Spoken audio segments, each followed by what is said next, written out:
I'm here with the one and only Conor McGregor, 3 days away from UFC 194. He actually said, oh, you're the wrestling guy from back in the day. So that was really cool for me.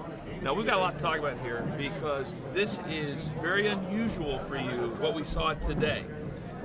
The fact that you came and you said, I'm in Zen, you're different than the talking trash Conor McGregor. Why this? I speak truth to where I am in that particular moment. Right now, I am in a state of calm, a state of peace. I am happy we are here. I am happy to return to Sin City. I am happy to shatter my gate record once again. I am happy I have my opponent sitting across from me, my scheduled opponent.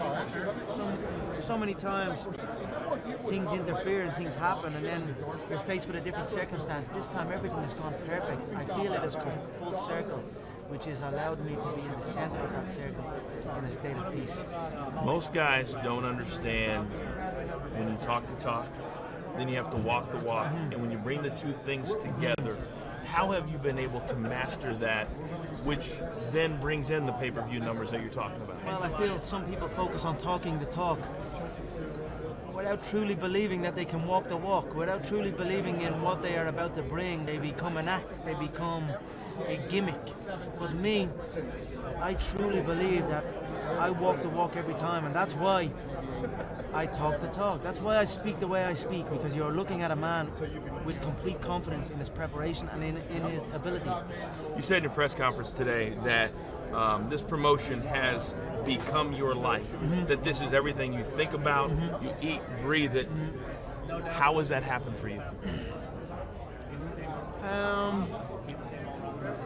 I have just become lost in the game. It has just taken over my life. I do not have nothing else, and I do not want nothing else. I'm very passionate about my work. I truly, truly love my work.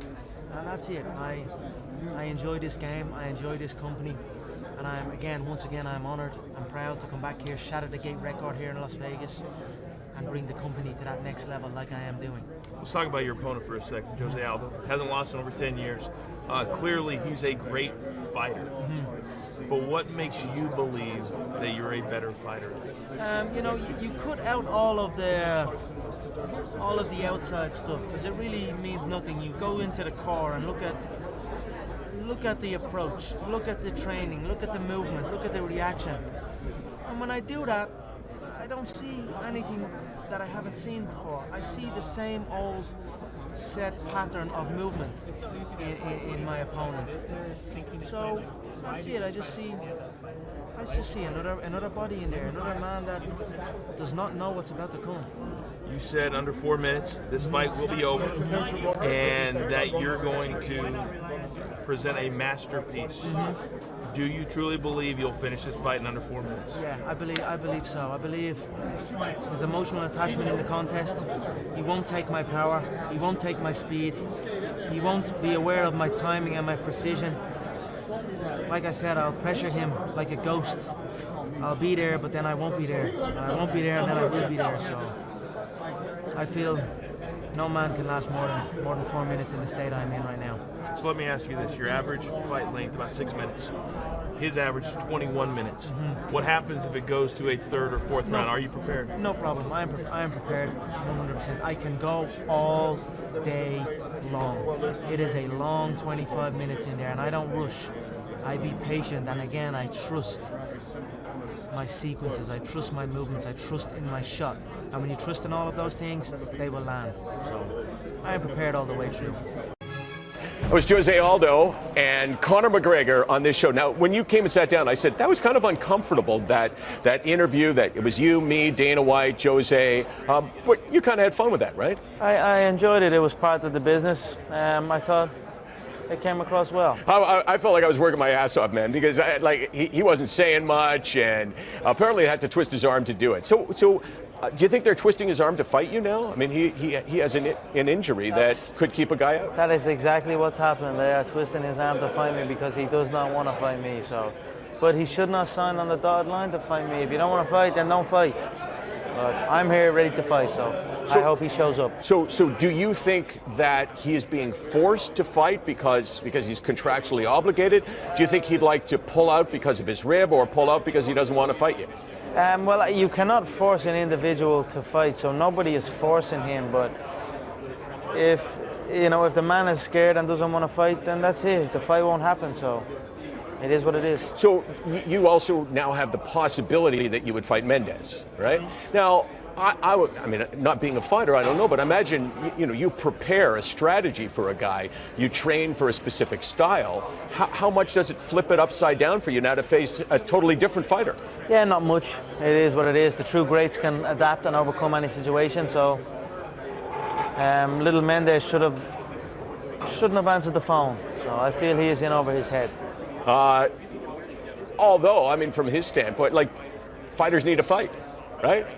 A big fight. I mean, he is a good fighter, Mendez, right? You would agree with that? Yeah, he's all right.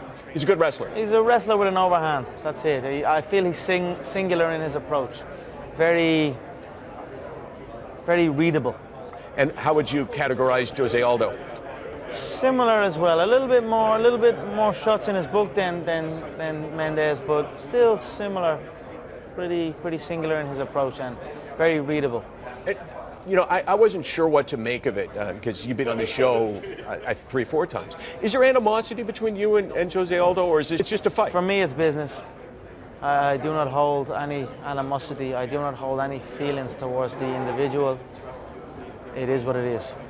I'm going to make an observation, and you may agree with it or not, but you seem a lot more relaxed than any time that I've met you before, and I've met you 3-4 times. Usually closer to the fight, I become colder. I become a little bit more calm, a bit more ruthless. So I must get the weight down. I must handle the final media obligations that they ask of me and carry on. So I am not trying to entertain anybody. I am in my own thoughts. See, I find it interesting because I would have thought if you would ask me to guess that a guy as the fight gets closer that he would be wound up more tightly, but you seem to have a calmness about you that I haven't seen before. You're not going zen on me, are you? Maybe, but a little bit. Yeah, but I don't know. It is what it is. I am calm. This is the way it needs to be done. Emotions have no part in this game. They play no part. They simply hinder you. Your fight, that's less than 2 weeks away. How long have you been thinking about that fight? Not the specific opponent, working towards that fight. How long has this been, part of your life? As far back as I can remember, this has been a part of my life. I've been focused to it, obsessed with it. So it's just another day for me. Thank you, man. Enjoyed talking to you. Thank you. You too. That was Conor McGregor and Jose Aldo on OTR together. It took a lot of pressure and coaxing and coddling to get them there. The animosity level was off the charts. That fight never happened, but they will try again this Saturday. Conor McGregor joins us. I don't feel the animosity this time. Am I correct in saying you've been a little more gentle with him? There's animosity. There's a lot at stake here. It's high level. It's high business. So there is something there. But back then, when we done them interviews and stuff, he could have been in the same room. I had no issue with that. It was more him that had the issue. I was there to conduct business, and he can be here right now. He can sit on my lap, no problem. Now that. As we wind down this show, would make for something really unique. It seemed like you threw things out that he really took personally. I agree with what you're saying, that it was more about his reaction than your reaction, but it seems like you haven't trolled him nearly as much this time as you did last time. It's done. I am happy that he is here. I'm happy we are going to get this done and put it away. So there's no need. Maybe it is a little bit different this time. We have come full circle now. Do you find that maybe, and I talked to you the first time actually, and you were traveling, all over the world, promoting the fight months before the fight. Do you find that maybe this time you consciously or subconsciously took a step back? Did you go to Dana White, in fact, and say, I don't want to push myself so far that I'm burned out? No, I didn't say that particularly, but the fight promoted itself. We still done a lot of promotional work. I still done a hell of a lot of work in the lead up to this also. I'm a professional, a veteran. I get in and handle my business. What did you think of our buddy Chael Sonnen, who said essentially that you were, quote, feathering the nest for a fall? You know, I don't really pay attention to what Chael has to say. You know, he has no relevance to this whatsoever. So that is his opinion. Like, he has an opinion for many things, but like many times, it is the incorrect opinion. But you got to love him for sure. Many times I've heard you speak, and it seems like you leave no possibility that you will lose. Absolute confidence. Do you have that now, preparing for Jose Aldo this time? Meaning, are you 100% sure? 100%. My shots will be too much. His head cannot take, his facial structure and his head cannot absorb what I can bring. And that's what I see when I look at him. I see my shots ricocheting off his head, and he won't be able to take it. Okay, well, I guess you made it clear. What did you learn from Ronda Rousey's devastating loss? I didn't learn anything in particular. You know, I enjoyed the contest. I looked at Holly put on a great game plan, fought well, evaded, struck, evade. Ronda maybe went in a little bit emotionally attached. She had maybe some personal issues, but again, I'm my own man. I'm on my own journey. Well, clearly by your quotes you are. You compared yourself to Vincent van Gogh, and I was fascinated by that. Explain why you would compare yourself to him. I heard a quote one time from Vincent van Gogh that really rang true. He said, he has dedicated his life to his art, and he has lost his mind in the process. When I sat and I thought about that, it sounded very familiar. I have given every single thing, every ounce of my life to this craft, to perfecting my craft, and I continue to do so. And in the process, I have lost my mind, but in a good way, to regular society, to people who wake up at 9 a.m., who clock out at 5 p.m. They would look at me and say, I've lost my mind, but me, I have found it almost. Well, that is a fascinating answer. Can you turn it on and off? Conor McGregor, that I'm talking to right now, who apparently is probably not hearing this question, but I'll repeat it if I have to. Head, like, what the controlled, but still incredibly focused. When you're with your family, when you're around other people, are you exactly the same guy? Yeah, I mean, can you hear me right now? Because I can't really hear you. I can hear you just fine. Go. Okay, yeah, I mean, I am who I am at different times of the day. I'm sure maybe you woke up this morning, maybe you giggled, maybe you cried, maybe you were angry, maybe you were happy. We are human and our emotions change from time to time. So I am who I am.